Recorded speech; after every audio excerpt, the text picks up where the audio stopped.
こんにちは。今回の動画では、トヨタ生産方式の闇、ジャストインタイムの問題点というテーマでお話しします。トヨタ生産方式は、世界中の多くの企業に影響を与えた、革新的な生産管理システムです。その核心にあるジャストインタイムは、在庫を最小限に抑え、効率的な生産を実現するための方法として、広く知られています。しかし、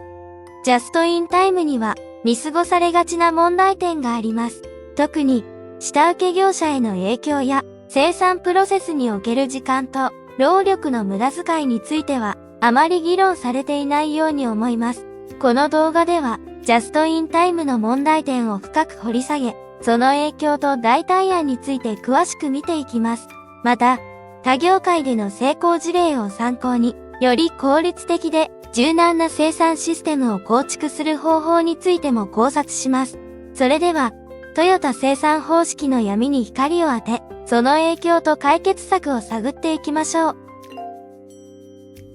トヨタ生産方式とジャストインタイムの基本原則。それでは、まずトヨタ生産方式と、その中心的な要素であるジャストインタイムについて見ていきましょう。トヨタ生産方式。これはトヨタ自動車が開発した革新的な生産管理システムです。このシステムの目的は生産プロセスの無駄を極限まで減らし、効率と柔軟性を最大化することにあります。その核心にあるのがジャストインタイムという原則です。ジャストインタイムは必要な部品を必要な時に必要な量だけ生産することを目指します。これにより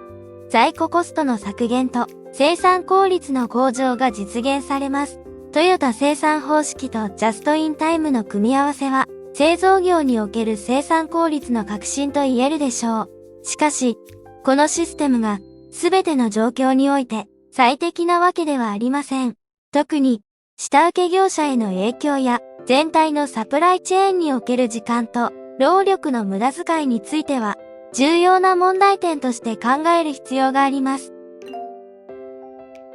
ジャストインタイムの下請け業者への影響。ジャストインタイムは生産効率を高める一方で、下請け業者には大きな挑戦をもたらします。このシステムでは、主要な製造企業は部品を必要な時にのみ注文します。これにより、下請け業者は常に変動する需要に迅速に対応する必要があり、その結果、彼らに大きな在庫リスクが押し付けられる場合があります。特に、特定の製品に特化した部品を製造する下請け業者にとって、このリスクは顕著です。彼らが製造する部品は、発注元企業の専用部品のため、他の企業に販売ができないため、需要の変動によっては、大量の在庫を抱えることになりかねません。これは、下請け業者にとって大きな経済的負担となり、時にはビジネスの持続可能性を脅かすことさえあります。さらに、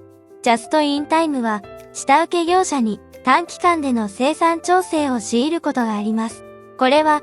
特に小規模な下請け業者にとっては、資源と能力の両面で大きな負担となり得ます。短期間での生産調整は、しばしば追加の労働力や設備投資を必要とし、これが下請け業者の財務状況に大きな圧力をかけることになります。このように、ジャストインタイムは、下請け業者にとっては複雑な課題をもたらします。発注者である主要な製造企業は在庫コストを削減し効率的な生産を実現することができますが、その利益は下請け業者の負担によって支えられているという側面があります。これがトヨタ生産方式の闇です。ジャストインタイムの代替案。ジャストインタイムの問題点に対する代替案として、他業界での成功事例が参考となります。以下に参考になりそうなものをいくつか挙げてみたいと思います。看板システム。製造業。トヨタ生産方式の一部である看板システムは在庫管理と生産プロセスの効率化に役立ちます。このシステムは実際の需要に基づいて部品や製品を生産し過剰在庫を減らすのに効果的です。他の製造業でもこのシステムを採用し、リードタイムの短縮と在庫コストの削減を実現しています。ここでジャストインタイムの問題点の解決に、同じトヨタ生産方式である看板システムを取り上げていることに違和感を感じられた方がおられるかもしれません。その点については、次のセクションで詳しく取り上げます。それでは引き続き、他業界での成功事例をご紹介します。デマンドプランニング、小売業。小売業界では、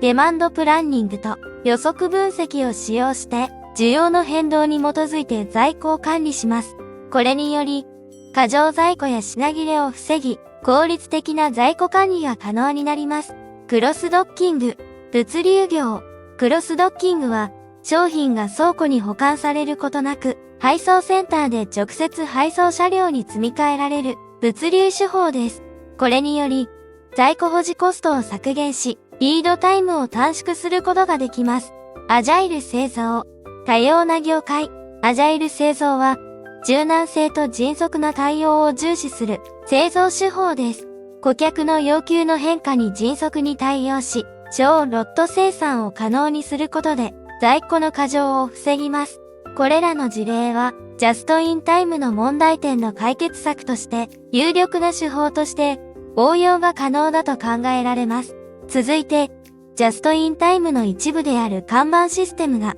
ジャストインタイムの問題点の解決策になり得る理由についてお話しいたします。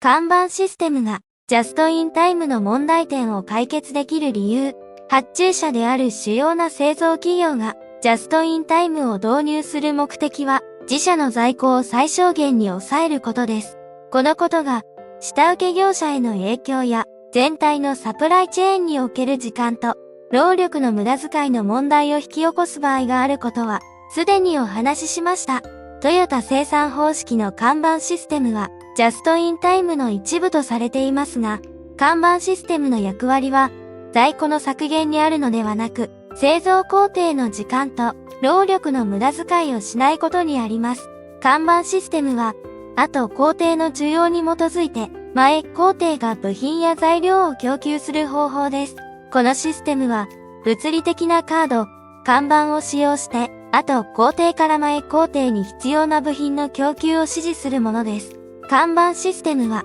ジャストインタイムの理念に沿ってはいますが、より柔軟性があり、後工程の実際の需要に基づき、看板が前工程に届いてから生産を行うので、市場の変動や供給の中断に対する柔軟な対応が可能になります。看板システムは、ジャストインタイムの在庫を最小限に抑えるという目的を支持しつつ、実際の需要に基づいた柔軟な生産調整を可能にします。この柔軟性により、看板システムはジャストインタイムの脆弱性を補い、市場の変動や供給の中断に対しても効果的に対応できます。つまり、看板システムはジャストインタイムの基本原則を維持しながら、その運用上の問題点を緩和する役割を果たしているのです。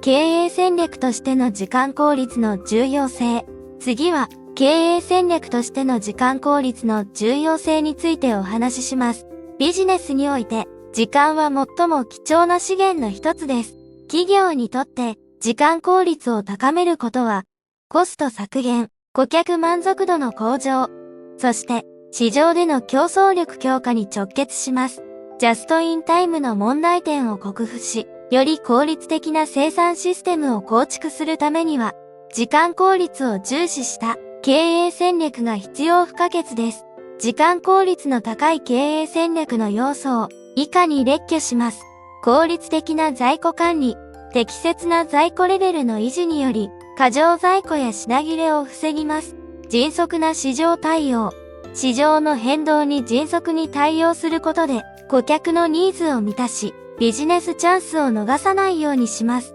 生産プロセスの最適化、生産効率を高め、リードタイムを短縮することで、全体的な運営効率を向上させます。他業界の成功事例、すでに述べた、アジャイル製造、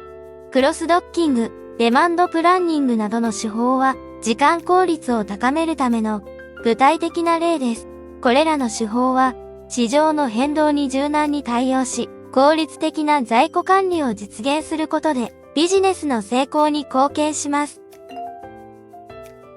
まとめ、ジャストインタイムは、在庫を最小限に抑えることで、コスト削減と効率的な生産を目指す一方で、市場の変動や供給の中断に対して脆弱であるという問題点があります。特に下請け業者に対する影響や予期せぬ市場の変動への対応が課題となっています。これに対する代替案として、看板システム、デマンドプランニング、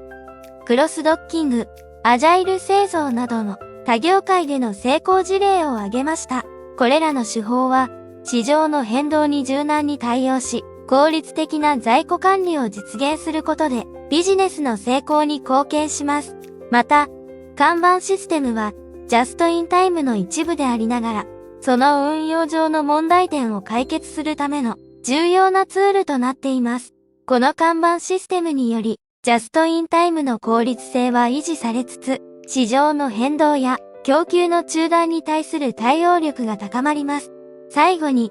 ビジネスにおいて、時間は最も貴重な資源であるという観点から、時間効率を高める経営戦略の重要性を強調しました。効率的な在庫管理と生産プロセスの最適化は、最も貴重な資源である時間を無駄遣いせず、企業の全体的な運営効率を高めるために必要不可欠です。この動画が皆さんのビジネスに役立つことを願っています。ご視聴いただき、ありがとうございました。